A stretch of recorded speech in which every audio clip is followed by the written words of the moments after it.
Alright, so I just got back from my first day of family medicine clinic. This week marks my first week of my third clinical rotation, which is family medicine. I just finished surgery last week, took my shelf and my final exam on Thursday and Friday, had the weekend off, and now we're right back into it with FM. So yesterday, Monday, was just a sort of like virtual orientation day. A lot of our clinical rotations start like this, where there'll be a combo of either purely virtual or sort of hybrid virtual and in-person stuff. Thankfully for family medicine, it was just purely virtual, so the first few hours was just like a general orientation with our clerkship director, just going over the normal policies and procedures, all that boring but important stuff. And then afterwards, we had a few lectures on adult and pediatric sort of health maintenance or screening, or whatever you want to call it, which is sort of the basic principles of family medicine and primary care. So that wasn't too bad. It was just like 8 to 12 or 1, I think, and then I had the rest of the day off. And then today, Tuesday, I had my first day actually in clinic. So family medicine is gonna be very different from the first two clerkships that I did. It was IM and surgery, and they're both very, heavy inpatient-based rotations where I was in the hospital pretty much every day. For IM, we did have 1 week of outpatient primary care, but other than that, I was working in an inpatient setting. Now, contrast that with family med, it's kind of the complete opposite of our IM rotation. 7 of the 8 weeks are in an outpatient clinic. We do have 1 week of inpatient family medicine, but for the most part, we are sort of away from the hospital, out in the community, working in an outpatient clinic. The other big thing to get used to with that is I'm not going to be around a lot of my peers. That was honestly one of the best things about my first 2 rotations, was always being surrounded by my classmates, being able to go get lunch with them, bounce ideas off of each other, just generally hang out when there was some downtime. But now it's just me and 1 doctor in this outpatient clinic. So there's both pros and cons to that. One, I get to have a lot more one-on-one time with an attending. In my first 2 rotations, you would see the attendings like for an actual surgery or during rounds, but that was like the only interaction you had with them. It was very kind of like down to business, professional setting. But with spending so much one-on-one time, hanging out between patients, already I've started to see that it's going to be a very different relationship with the attending. Another cool thing about the attending that I was matched up with is he is fresh out of residency. He just graduated from residency in 2023, so he's like not even a full year into practice. He also did residency at the location that I'm like based out of, so he is very familiar with all the other residents and the program director and everything. So I think it's going to be a really good opportunity for me to have someone who kind of like just went through the process and knows the in and outs of the system and the community that we're serving. Unfortunately, I'm only going to have a few days with him this week, just Tuesday and Wednesday, because then our spring break starts Thursday. I'm really excited because I'm going to be able to go back home to Maryland, see my family who I haven't seen in a few months, and be able to go to all my favorite places like Annapolis and DC, and actually run one of the biggest races in DC.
Alright, it's been a few days, but it is Saturday of my spring break. So I think last time I checked in was like after my first day of FM, so that would have been Tuesday.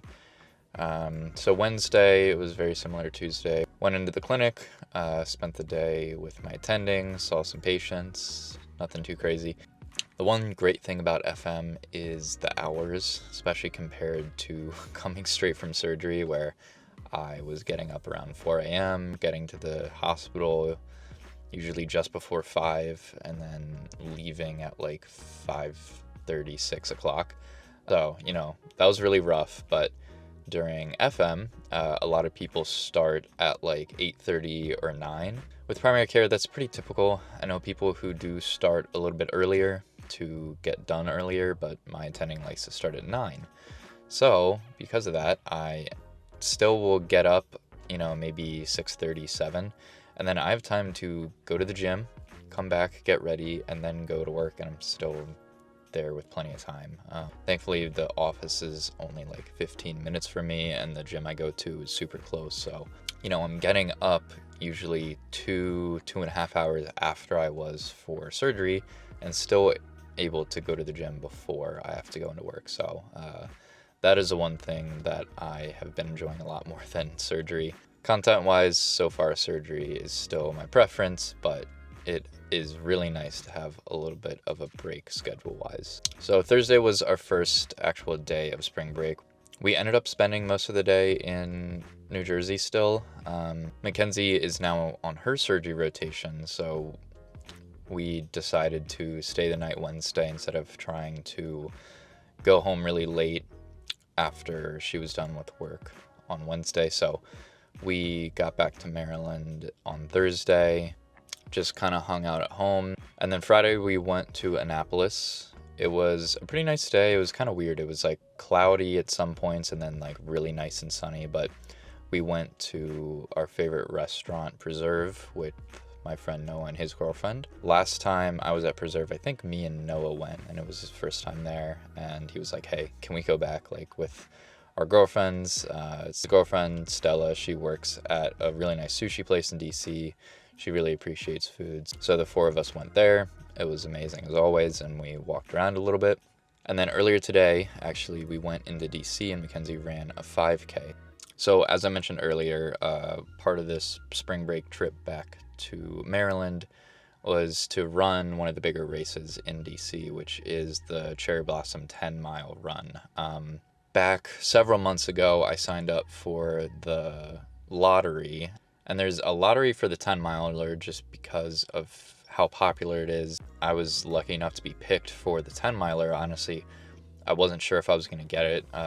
Noah also signed up for it, but didn't get it, which is unfortunate for him. But along with the 10-mile race, which is on Sunday, there's a 5K on Saturday, which there's no lottery, but spots go pretty fast. So Mackenzie did the 5K this morning, and I'm going to do the 10-miler tomorrow. It was very cold when we got to DC. We got there around like 7. The race didn't start till 9:15, but we just wanted to make sure we could find parking and figure out how to get the bib and all that kind of stuff. By the time the race it honestly warmed up a lot. The only unfortunate thing is tomorrow morning my race starts 2 hours earlier, so I don't really know what to do in terms of how I should dress, because it's going to be very cold when we get there, but it should warm up like during the race, so I'm not really sure what I'm going to do right now. But anyway, the race was really nice. There was still a ton of people there. Definitely a few thousand people, but the course was really cool because it was right down Pennsylvania Avenue. The first stretch of the race, you were like running straight towards the Capitol, so that was a really cool view. And actually, the really funny thing is one of Mackenzie's roommates was also running the race with her boyfriend, so we found them. So that was just like a coincidence. After the race, we went to this really nice sandwich shop in DC that I had heard of but never been to.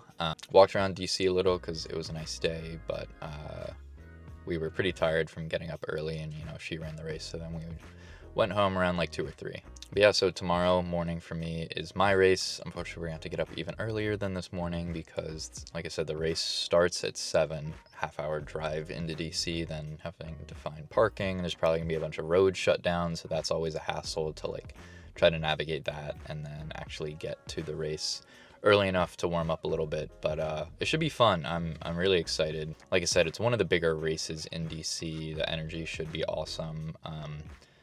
I know there's going to be like I think over 10,000 people at this race, which is just insane. And I'm excited. I mean, the last time I ran a race like this, it was in Philly in November, so it's been a while. Don't really necessarily have any goals. I just kind of want to get out there and enjoy myself.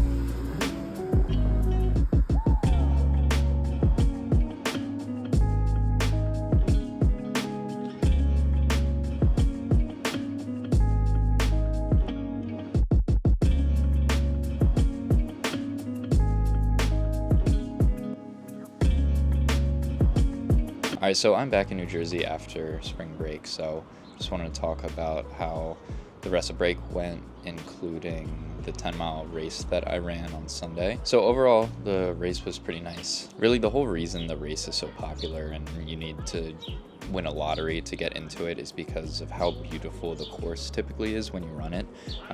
In DC, all around the water are cherry blossoms, so in like early to mid-April, they're in full bloom. It's so nice, and the race is sort of strategically scheduled to run along all of the areas where the cherry blossoms are. So I was really looking forward to doing that. You know, living in DC, I've definitely gone down there while it's in full bloom, but being able to run along areas with basically no one there besides the runners is a pretty unique opportunity. However, the way that the weather worked out this year, the full bloom was a little bit earlier and then it rained, so a lot of the petals were already gone. So that was the one unfortunate part, but thankfully the weather just generally was nice.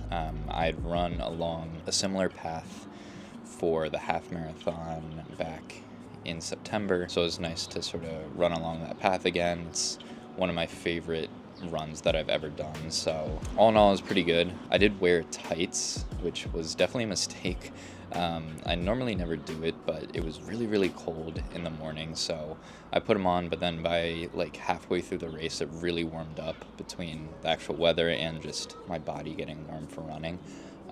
So I probably could have done without that, but all in all, it was pretty good. And then later that day, just went back and saw most of my family that day, so that was great. Got to see my brother, his girlfriend, my grandparents, and just hang out, talk about my surgery rotation, which I just finished. A lot of people were curious to see how I liked that.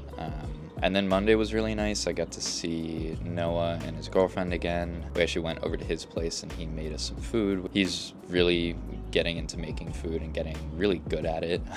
So he recently made sushi, so he wanted to do that again for me and Mackenzie. Started off with like some pork meatballs, which were really good, then seared tuna, which I think was the best thing all day, and then some sushi. And then afterwards we made homemade donuts, which is another thing that he's been getting into. Him and his girlfriend said that like every time they make them, they get better. So this time was apparently the best batch of them. And I gotta say, they were really, really good. Probably some of the best donuts I've ever had. And I'm not just saying that because I know we watched these videos. So then after that, just went home and relaxed. And then we were planning on going home back to New Jersey on Tuesday because, you know, our spring break ended and, you know, we had to go back to school on Wednesday. However, both me and Mackenzie had just like virtual lecture days, so we got to stay an extra day, so that was really nice. Basically Tuesday was just chilling, catching up on some work because we hadn't really been doing anything throughout spring break, and you know, we need to make sure that we stay on top of things. We both just started a new clerkship. That was really all Tuesday, and then Wednesday we had class from most of the morning into the afternoon, and then went home late Wednesday, and then got right back into everything. So all in all, a really good break. It was nice to have some time to just actually relax, and thankfully the way that things were scheduled, I actually got to like not focus on studying. Sometimes the way that breaks work in medical school is like, yes, you have a break, but maybe you have a test coming up like right after you get back from the break, so you can't really relax as much as you would like to. I think the people who are in the 6-week rotations, maybe we're in that category, unfortunately. For us who just finished our 8-week rotations, you know, we had a few days of our new rotation and then we had our break, so it really wasn't like we had to cram for a test or anything like that, so it was really great. I think, unfortunately, when we get to our summer break in a few months, we are going to have to come back and take a test, so that might be more of the like, yeah, you're on a break, but you still have to study kind of thing. We tried to enjoy this break while we could. So we're getting right back into family rotation. I'm actually going to be on a elective week. Unfortunately, it is cut short by my spring break, but it's going to be integrative medicine. I really don't have any experience with that specialty, so I'm excited to learn more. I'm going to be doing a few different things, spending time with different kinds of practitioners, so I'll be making a video on that next week. But that is going to do it for today's video. If you enjoyed, please be sure to leave a like below and subscribe if you want to see videos like this in the future. Thanks, and I'll see you in the next one.